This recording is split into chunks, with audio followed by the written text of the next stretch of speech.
반갑습니다. 대기업 시청자 여러분들, 그리고 바이넥스 주주님들. 이 바이넥스 같은 경우 우리가 신고가를 한 번 더 달성할 가능성이 있어 보이고, 또 10월 달에 CTP47이라는 이 셀트리온의 악템남에 대해서 본격적으로 이제 생산을 준비할 계정이 있기 때문에 이런 부분에서 이 긍정적인 모멘텀들이 정말 많다라고 말씀을 드렸습니다. 그리고 이 바이닉스 같은 경우 이 CMO 기업으로서 이 생산 캐파도 굉장히 크고, 본격적으로 매출이 나오게 될 시 주가에도 굉장히 긍정적으로 작용할 수 있다라고 이야기를 드렸죠. 그런 부분에서 현재 이 바이넥스가 신고가를 찍었지만 우리가 또 주의할 요소들은 어떤 부분인지, 현재 수급 상황은 어떤지 오늘 한번 알아보는 시간이 되도록 하겠습니다. CTP47에 대해서 제가 좀 간단하게 이야기를 드리자면, 이 악템나라고 이 로슈라는 이제 글로벌 빅파마 기업이 있는데, 이 자가 면역 질환 이 항체 치료제입니다. 연 매출이 보시는 것처럼 2023년 이 4조 원이나 되는 것을 우리가 확인해 볼 수 있는데요. 그만큼 이 블록버스터 제품이다라는 것을 우리가 알 수 있죠. 이 10월 달부터 셀트리온의 악템남 BS와 그리고 CTP47의 상업화 물량을 단독으로 생산을 하면서 2024년 4분기부터 이 바이넥스의 실적 또한 굉장히 긍정적으로 작용할 수 있다라는 게 가장 중요하지 않을까라고 말씀을 드리고 싶습니다. 우선 우리가 주의할 요소에 대해서 좀 이야기를 드리자면, 이 바이넥스 같은 경우 아직 이 3분기 실적이 나오지 않았어요. 근데 이제 3분기 실적도 크게 좋을 가능성은 좀 낮아 보인다. 하지만 전년 대비해서 좀 어떻게 극복을 하는지 그 부분이 중요할 것 같은데, 만약에 실적 부분이 굉장히 악화됐다고 하면은 여기서 실망 매물이 나올 수 있기 때문에 우리가 이런 점들을 꼭 주의를 하셨으면 좋을 것 같고, 또 이 바이넥스의 모멘텀 자체가 굉장히 좋다라고 이야기를 드렸죠.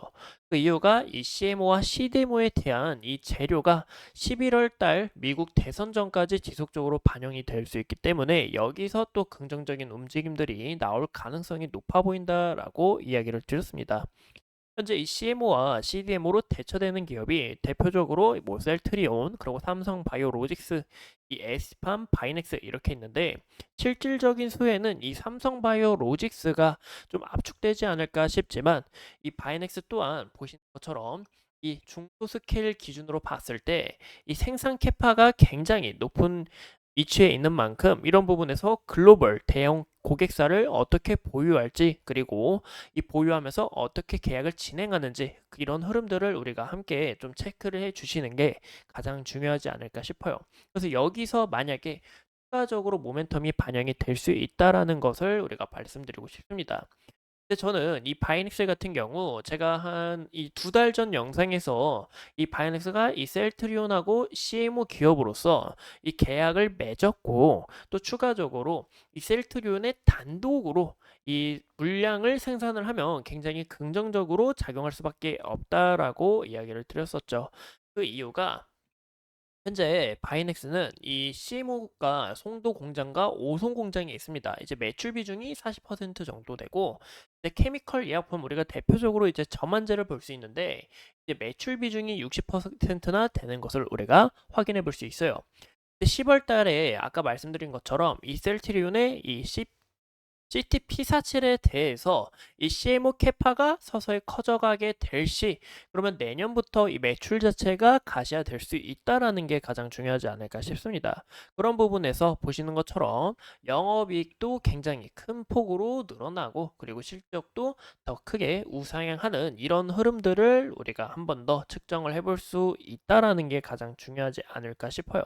그래서 이런 흐름들을 우리가 좀 추적을 하셔야 되고, 또 이제 CMO와 CDMO 산업은 이 공장을 항시 가동을 해야 됩니다.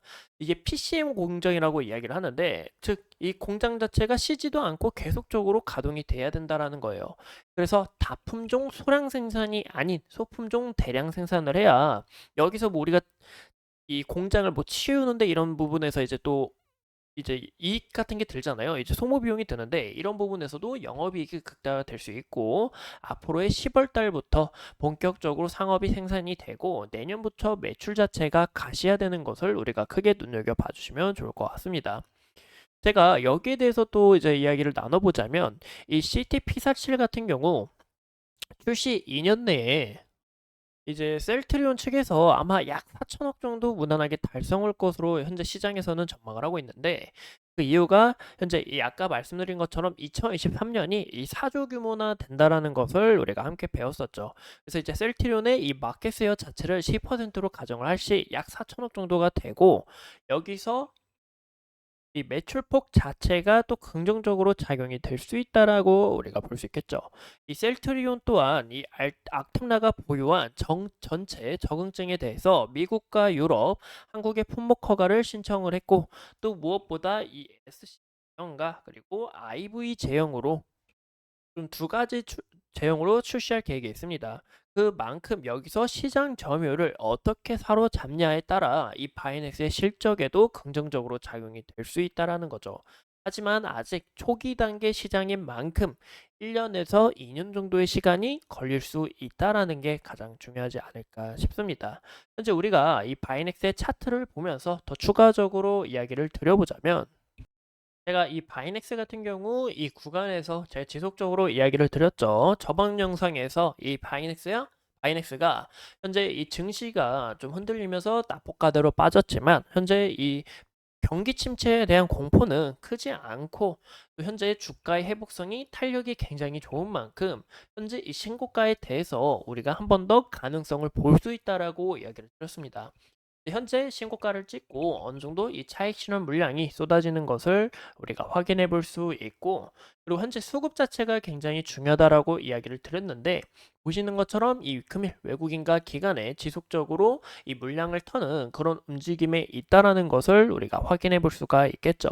이런 부분에서 우리가 추적해야 되는 흐름은